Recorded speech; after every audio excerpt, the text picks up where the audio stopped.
로마서 12장 2절입니다. 같이 읽겠습니다. 너희는 이 세대를 본받지 말고 오직 마음을 새롭게 함으로 변화를 받아 하나님의 선하시고 기뻐하시고 온전한 뜻이 무엇인지 분별하도록 하라. 사도 바울이 정립한 신학이 칭의와 성화입니다. 예수 그리스도를 믿음으로 하나님이 죄인을 의롭다고 선포하는 그 법정 용어인 칭의. 너는 이제 죄인이 아니야. 너는 예수 그리스도의 보혈로 말미암아 의롭게 되어서 선포하는 칭의와 그리고 이 땅 위에서 살면서 하나님의 백성으로 살아가는 성화, 이 두 가지를 집중적으로 얘기했던 사람이 사도 바울입니다. 사도 바울이 신약의 열몇 권을 그가 기록하면서 계속 기록한 내용은, 반복적인 기록은 칭의와 성화예요. 이 칭의와 성화는 결국 뭘 가져다 주는 거냐면 변화를 가져다 주는 것이 칭의와 성화의 결론적인 결과입니다. 여러분, 예수 믿고 여러분 변화되어야 돼요. 예수 믿고 달라져야 돼요. 말씀 읽으면 달라지게 돼 있어요. 생명의 역사는 달라지는 역사이지요. 근데 이 변화는 뜻이 변형되다, 형태를 바꾸다, 이런 뜻이에요. 변형되다, 형태를 바꾸다는 뜻이에요. 이 단어가 이제 네 군데 사용됐는데, 신약에 이 단어를 사용된 것이 어디냐면 마가복음, 누가복음, 고린도서, 우리가 읽은 로마서 12장 2절이에요.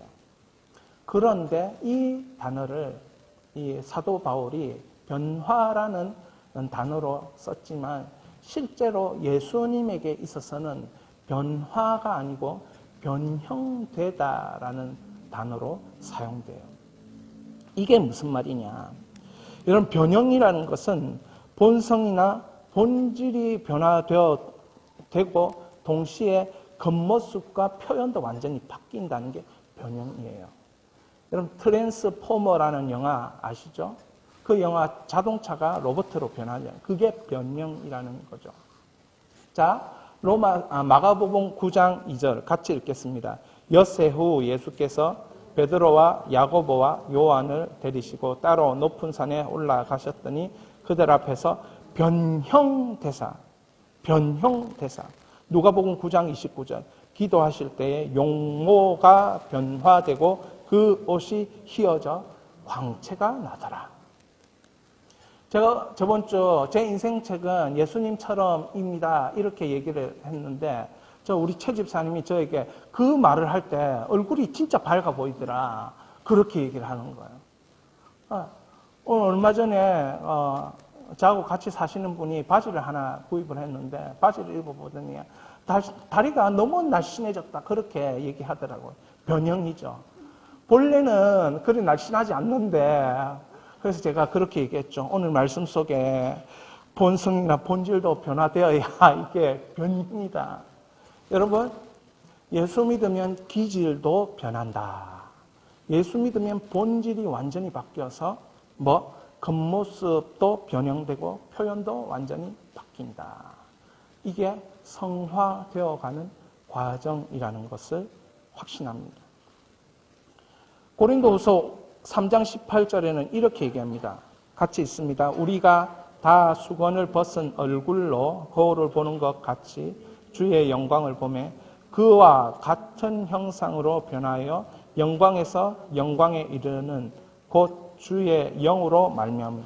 여러분, 형상이 변해요. 거울로 볼 때 이 수건이 가려진 것처럼 우리가 희미하게 보여지는 것 같지만, 우리가 주 안에서 성령으로 계속 그 신령과 진정으로 사려 깊음으로 그 명철함으로 계속 나가다 보면 그 형상이 변하게 돼요. 제가 제일 꿈꾸는 모습 중에 하나는 고상함입니다. 그럼 제가 고상함을 꿈꾼다고 아무도 생각하지 않을 것 같은데, 저는 고상해지는 것, 얌전해지는 것, 그 언제쯤 될까? 그런 고민들을 제 마지막 날에 하나님께서 저를 가장 고상한 반열에 올려주시기를 제가 속으로 소원하고 기도할 때도 그렇게 기도합니다. 여러분, 우리의 형상은 그냥 속만 변하는 그런 형상이 아닙니다. 이 말은 몸이 늙어서 변화된다는 이 말은 뭐냐면 이 속부터 겉까지 모두 다 예수님처럼 변한다는 거예요. 마치 그 예수님이 광채가 나는 것처럼 인생은 광채가 나는 하나님으로 인하여 하나님의 그 영광의 빛을 반사하는 인생으로 그 형상이 바뀌어버리는 은혜가 우리에게 있음을 성경은 알려주는 거예요. 여러분, 이게 진정한 변화입니다. 그래서 여러분, 우리가 예수님을 믿는다면 이 진정한 변화를 사모하고 추구하고 믿음으로 달려나가야 됩니다. 할렐루야. 저는 여러분들이 한치의 오차도 없이 망설임도 없이 이 일을 위해서 그냥 쭉 나가시기를 바랍니다. 그래서 성경은 많은 것을 요구하는 것 같지만 많은 것을 요구하는 것이 아니라 한 가지를 요구합니다. 한 가지를. 필립스 성경이라는 성경이 있는데 이 필립스라는 사람이 2차 대전 때 영국 런던에서 번역을 한 신약 성경입니다. 그 필립스라는 이 박사님이 이 성경을 번역할 때 이 생각을 했습니다. 2차 대전 당시에 수많은 그리스도인들, 유태인들, 학살당하는 유태인들, 많은 기독교인들이 핍박을 당할 때 마치 초대교회의 교인들, 성도들이 당하는 그런 핍박이었다라고 생각을 하면서 이 성경을 전쟁의 현장 가운데서 번역을 합니다. 그러면서 이분이 어떤 이걸 번역했다라고 생각하지 말고 사람들이 이 번역된 성경을 읽을 때에 초대교회 성도들이 마치 사는 것처럼 읽어 나가야 한다. 이렇게 하면서 그런 마음으로 성경을 번역했어요. 근데 얼마 전에 아바 서원에서 이걸 번역해 그래서 이제 한국말로 번역을 했는데 이걸 읽어보니까 진짜 이것이구나 이런 생각이 들었습니다.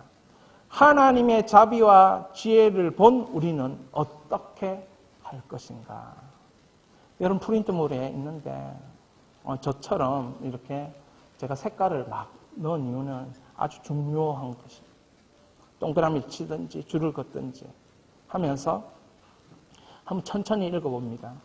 형제 여러분, 간곡히 부탁드리니 하나님의 자비에 눈을 활짝 뜨고 여러분의 몸을 성별하여 그분이 받으실 만한 살아있는 제물이 되는 명철한 예배를 드리십시오. 여러분을 둘러싸고 있는 세상의 틀에 억지로 맞추지 말고 하나님이 새로 만드시는 사람이 되어 마음의 태도를 전부 바꾸십시오. 그러면 하나님이 인정하는 선하고 완전한 뜻을 여러분은 실제로 입증할 것입니다. 여러분 우리에게 삶이 있어요. 어떤 삶? 이 하나님의 뜻, 하나님의 선하심을 우리는 입증하는 삶이 성령으로 말미암아 여러분의 기도와 말씀으로 말미암아 여러분이 이 땅에서 살아가는 삶으로 말미암아 입증될 것이에요.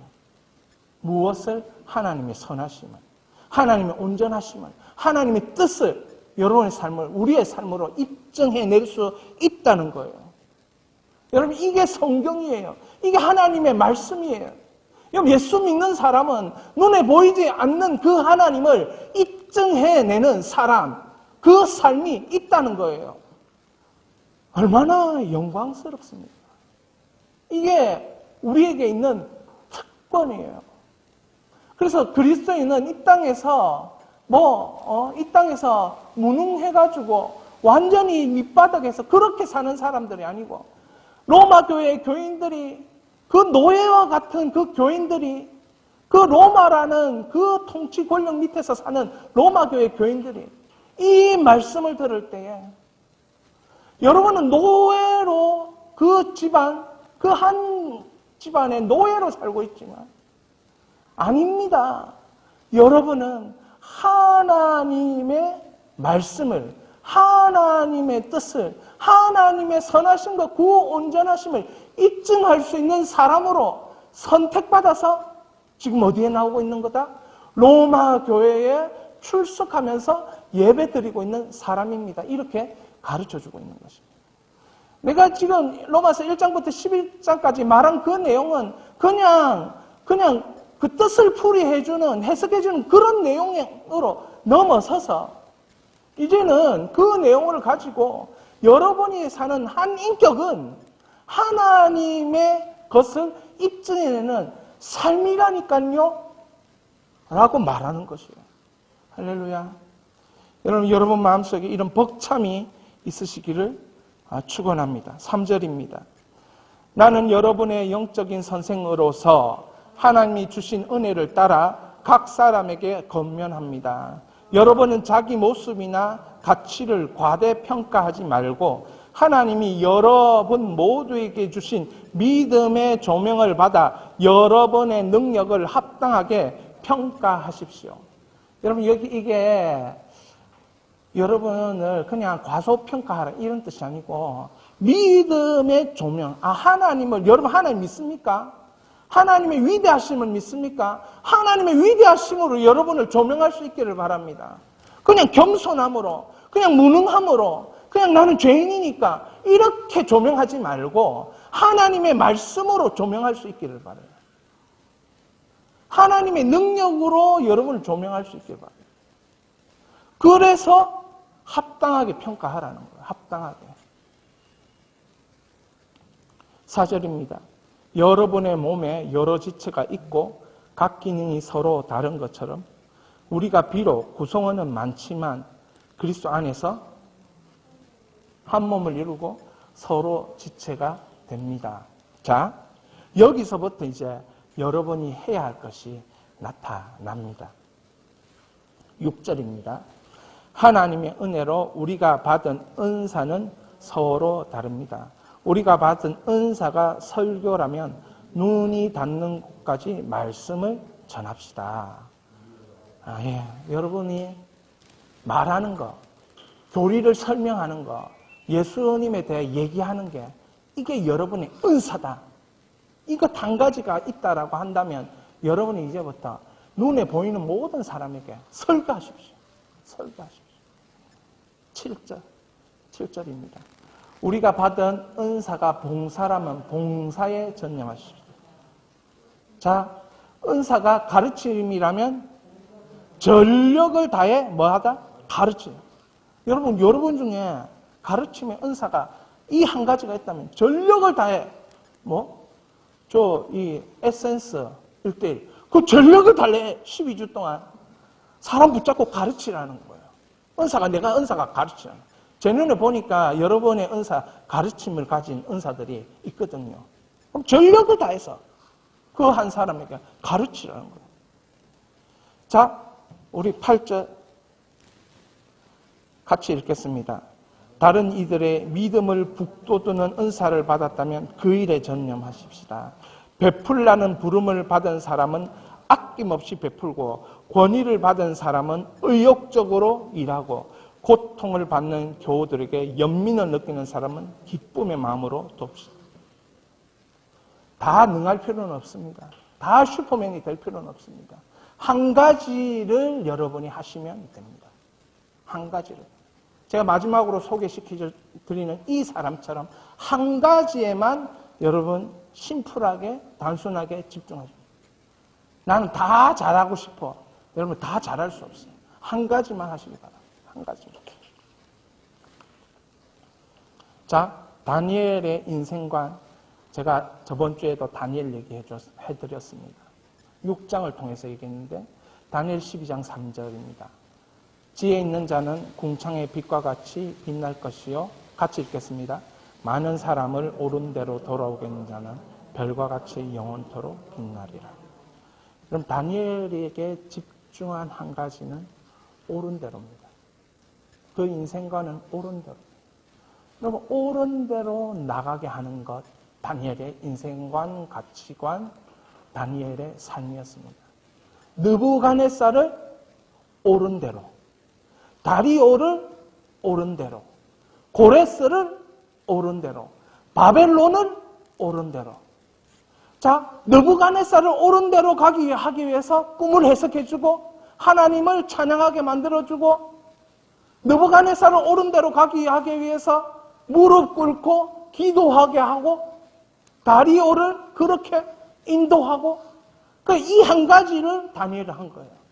여러분도 로마서 12장 1절부터 8절에 나오는 여러분이 은사가 있다는데, 그 은사를 한 가지를 여러분들이 나는 저 사람보다는 좀 못해. 그렇지만 다양한 것 중에서 가르치는 은사가 있다거나 다른 은사가 있다면 그거는 하나님께서 다른 사람 생각하지 말고 내 안에 이것 하나는 나는 조금 다른 것보다 뛰어나. 그럼 그게 내 은사예요. 그럼 그걸 계속 집중하시라는 거죠. 그것이 집중하다 보면 거기서 하나님 나라가 세워집니다. 그건 여러분에게 평생 해야 되는 일이에요. 다니엘처럼. 많은 사람으로 다니엘은 옳은 대로. 그러기에 바벨론이 나라가 바뀌고 바사가 되고 고레스가 돼도 역시 쓰임받는 거예요. 그 하나에 집중한 인생이.